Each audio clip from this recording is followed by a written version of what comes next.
தூத்துக்குடி விமான நிலையத்தில் பேசிய திமுக எம்பி கனிமொழி, சட்டமன்றம் ஆரோக்கியமான விவாதங்களுக்கான இடமாக இருக்க வேண்டும் என்று தெரிவித்தார்.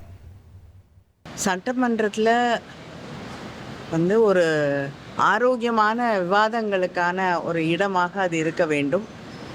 அதை விட்டுட்டு தனி மனிதர்களை, தலைவர்களை இழிவுபடுத்தக்கூடிய இடமாக, தனிப்பட்ட காழ்ப்புணர்ச்சிகளை பற்றி பேசக்கூடிய ஒரு இடமாக அது மாறிவிடக்கூடாது.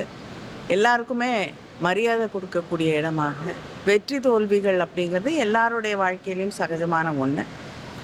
அதையெல்லாம் ஒரு பொறுப்பிலே இருக்கக்கூடிய, உயர்ந்த பொறுப்பிலே இருக்கக்கூடியவர்கள் கொச்சைப்படுத்தக்கூடிய வகையிலே பேசுவது என்பது சரியாக இருக்காது என்பதை உணர்ந்த இடமாக அது இருக்க வேண்டும் என்று எல்லாரும் எதிர்பார்க்கிறார்கள்.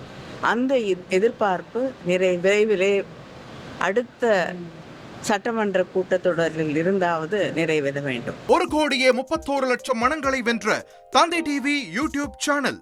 தவிர்க்க முடியாத தம்ப்நெயில், கலக்கலான கான்டென்ட்ஸ். நீங்களும் இந்த குடும்பத்தில் இணைய இப்பவே சப்ஸ்கிரைப் பண்ணுங்க.